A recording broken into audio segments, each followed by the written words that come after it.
Well, I just sold my latest project bike, and unfortunately, it sold so quickly that I didn't even have time to do a video review and test ride on it. But this one was a 2009 Yamaha V-Star 1100 Custom, and I picked it up for 1,800 bucks. I sold it for 3,000, so made about $1,100 profit after parts and everything. So not too bad. I might have been able to get a little bit more, but whatever. And all I really had to do to it was carb clean and tune, and there was a pretty big dent in the gas tank, which I'll talk about in a minute.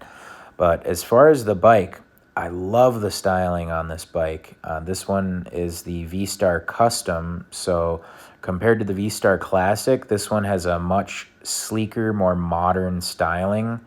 You can see on that rear fender, it's got that kind of swept fender, and I just think that looks so much cooler than the V-Star Classic. The V-Star Classic has one that is kind of more of an old-timey look. The fender goes all the way down to the ground, and I don't know, I think it just looks kind of goofy. But yeah, this one looks really, really cool. And performance on the bike is excellent. It's got a ton of horsepower and torque, especially for how light it is. And I noticed that this engine seems to really like the high RPMs. Once you get it into the 3,500, 4,000 range, it just really comes alive and just screams along. It's probably more of a city cruiser than a highway cruiser. So if you're looking at one of these, just keep in mind, if you're going 80, 85 down the highway, it's kind of screaming along. You might want to consider Roadstar 1700 or something a little bigger if you're looking for like a cross-country bike. But as far as a city bike and in town, this bike is totally perfect. It's super fun to ride, looks really cool, and I really just don't have anything bad to say about it. But let me kind of go over the body work I did to it, because this is my first time doing body work on a bike. So like I said, it had a pretty decent sized dent in the gas tank. The guy before me just put a sticker over it. It looked really tacky, but so I took that off. I pulled a little bit of it out with my dent puller, and then I just sanded it down to the bare metal and taped it off to kind of protect around it there.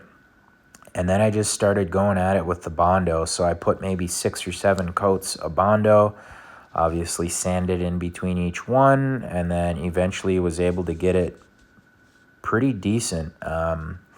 I got it to a point where I couldn't feel any imperfections in it, and it was contoured to the shape of the tank. And then after that, I just put a couple coats of primer on it. I think it was just the Rust-Oleum, like, all-in-one sandable primer. And yeah, if you look really closely, you can kind of see the outline of the dent. But my hope was that once I got the paint on it, you wouldn't really be able to see anything, which that's exactly what happened. After I got the paint on it, it looked really, really nice. So here I'll show you kind of the finished product. I used the Duplicolor Universal Black. It was just a rattle can at AutoZone. It was like 15 bucks. And then I already had a can of the Duplicolor Clear Coat. So I put maybe 3 coats of the black and then maybe 2 or 3 coats of Clear Coat. And after I painted it, it still had, since it's just a rattle can, it had kind of that orange peel to it. And so to get it nice and shiny like this, I had to keep wet sanding it with 2000 grit. And then I went over it with my random DA polisher and the Meguiar's Ultimate Compound.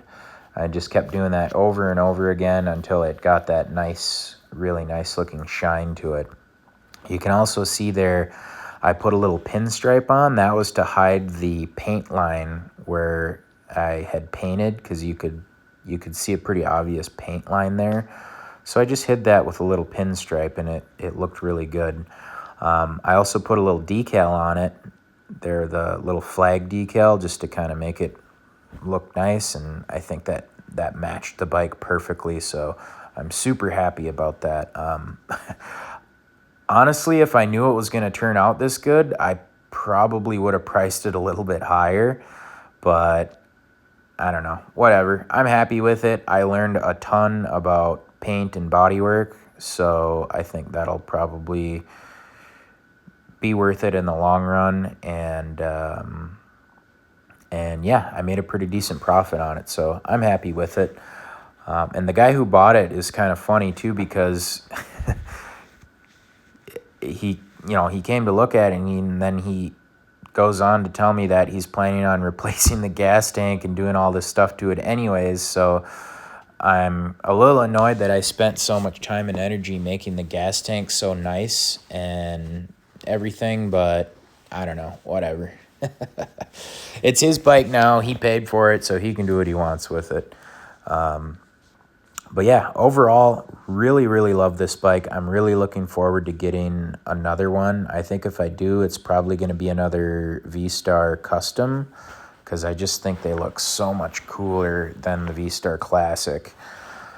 And yeah, I really don't have anything bad to say about it. It's all around a really, really great bike. Looks good, performs excellent, and